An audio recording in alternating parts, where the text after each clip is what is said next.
Hey there, I'm No Time, and today I'm super excited to be talking about Sage and how it could evolve in Evercold. I'll put a link in the description below to the playlist where I'll add the videos for each job as I create them between now and EU FanFest. Let's blitz through this intro so we can get into it. First and foremost, I want to stress very much so that this is neither a wish list nor a prediction video. I simply love talking about job design and wanted to apply the rules they laid out at NA FanFest to the jobs and see what came out on the other side. It's just something fun for my friends and I to talk about, and I hope this concept entertains you and maybe you get a chance to talk about it or practice giving feedback or stuff like that. If you want to know what I mean by the rules they laid out at NA FanFest, I'll link a video in the card in the corner. That video, people seem to respond pretty well to it, and it kind of just breaks down what Yoshida-san and Tamaki-san said, and what they showed, and what it means for how jobs will be evolving come Evercold. So, when doing these kind of reworks, there's one other asterisk that I need to add as a healer. The White Mage demo plus what they said during that demo at NA FanFest heavily indicated that healing, particularly GCD healing, will become a much more central consideration for healers come Evercold. So, keep that in mind as we go through this video. Now, when I do this, I kind of want to identify core concepts that I think outline some of the features of the job that should be maintained through the evolution. So for Sage, my big three were Eucrasia. For Eucrasia, I think a lot of people saw the White Mage demo and said, oh, their job gauge spender is now just a Eucrasia analog. But I think Eucrasia will still stay central to Sage in the sense that A, it is not gauge related, so it's a lot more freeform in its use. And B, I think that we can either expand the actions that use Eucrasia, or we can add more effects to the Eucrasia actions, something like that to keep Eucrasia a central focus. Second is mana. For Sage, as far as manas go, it has a more active mana regeneration kind of toolkit where the spending of its Adderskull gauge handles some of its mana considerations.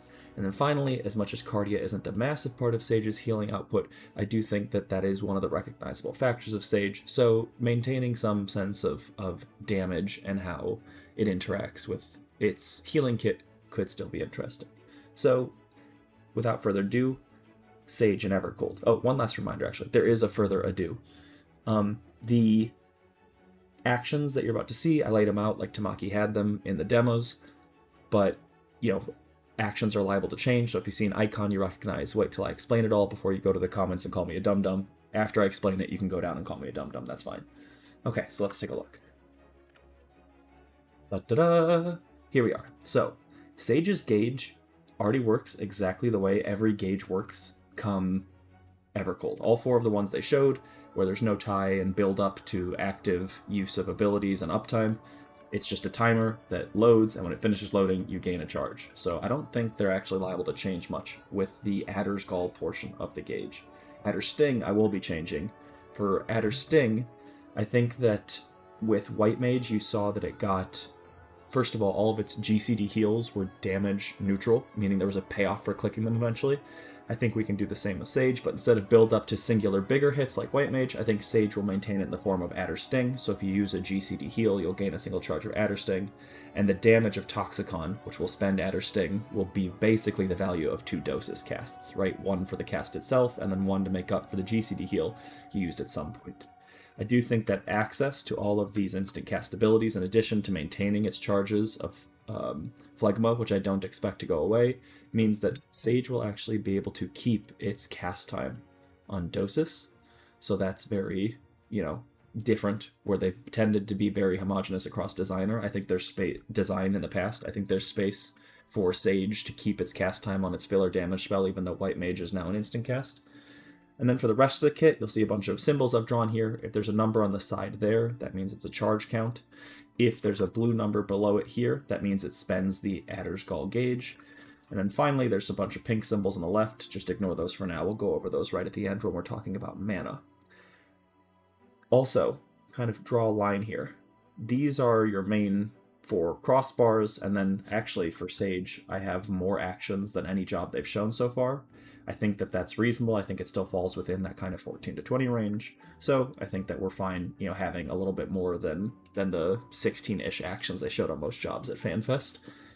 But these two bars down here are what transformed from these two bars up here. So these up here transform into these down here when you click Eucrasia. And you'll see any action that changes icons, like these, means you're getting a different action in the bottom. So let me go through the actions really quickly.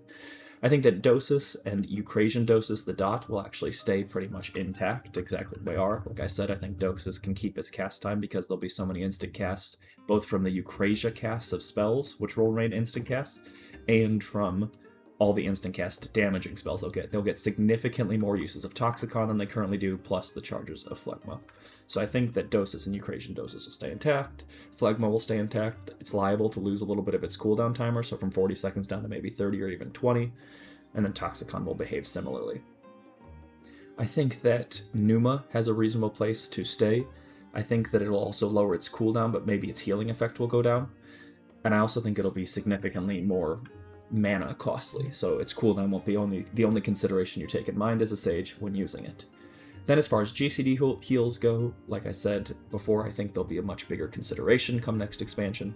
I think you'll keep the whole dynamic of Diagnosis and Prognosis in the Eucrasia versions, where you have a hard cast on the Heal 2 versions and then an instant cast on their corresponding shielding versions.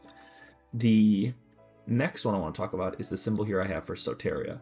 I think that there's enough OGCD use around the rest of the class, plus if you limit OGCDs and how many times you want them to use it, they're less liable to be punished for having a cast time heal, and I kind of don't want all the healers to lose their cast time heal.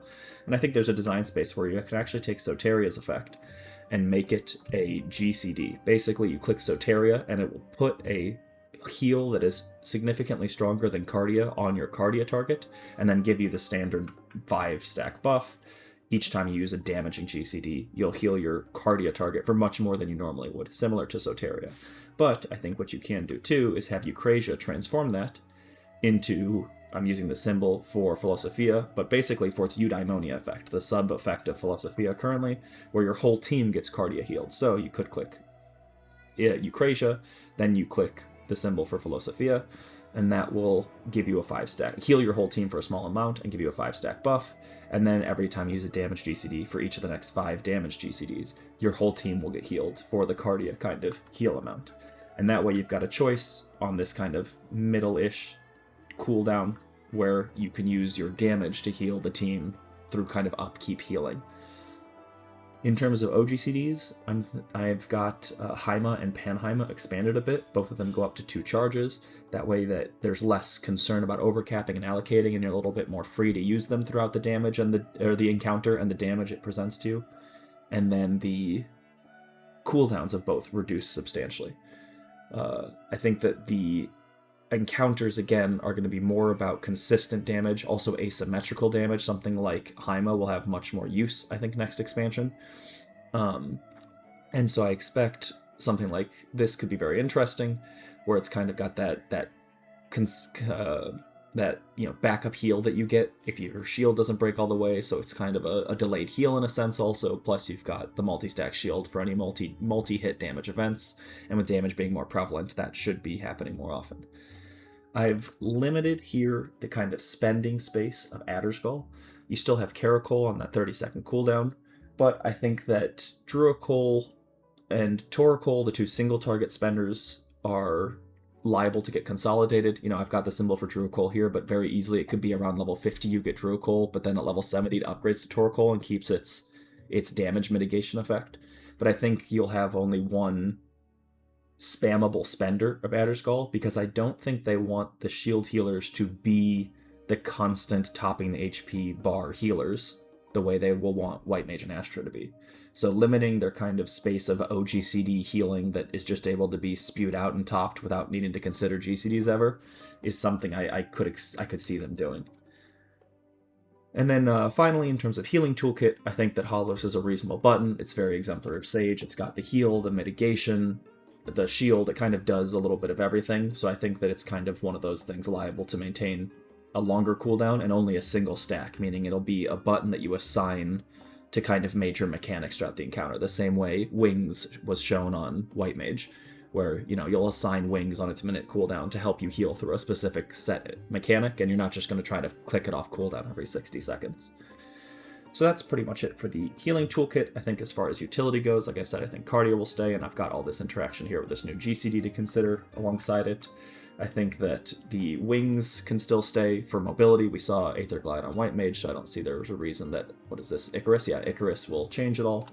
And then this is the same for roll actions that we saw in White Mage. I just put them kind of in their own part on the crossbar, so that it kind of filled out the core kit here by itself.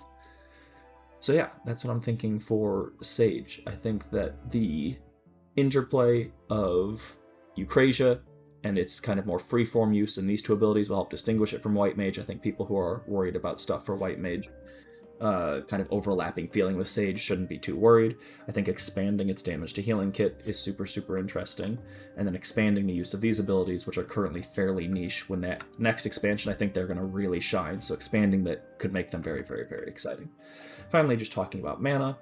The symbols on the side, 0 means it costs 0 mana, so you're netting a lot of mana for clicking the button. Down arrows, for each down arrow, it means it's costing significantly less mana than the mana you would regen during the GCD anyways, so using it costs you mana, yes, but will save you mana. That's like on White Mage, we saw that Glare costs 200 mana, right? That's less than you'll be regenning during its duration, so it's mana positive to use, just not significantly mana positive. And then the up arrows are more and more and more expensive costs. The more up arrows, the more expensive it is to cast the spell. And I think things like, you know, the heavy healing, these two, right, are places where you can expect Sage to want to spend a lot of mana, and then via its passive mana gain, any piety you end up statting into or melding, and then spending, you know, these Druicoals on occasion to make sure your Adage Call gauge is not overly tapped and help you, or capped, and helping your regen healer keep people topped, will be a fun kind of interplay to keep your whole team topped and your mana in a good position. So yeah, thank you so much for watching everything about Sage. I appreciate your time today. It's been a lot of fun making these videos, and for the next video, I intend to round out the roles. I've done a DPS, I've done a healer, next I'll do a tank, but it's really fraying my sanity deciding which tank to do. Ooh, God, that came out more cheese than I thought. Okay, bye. 07. Bye.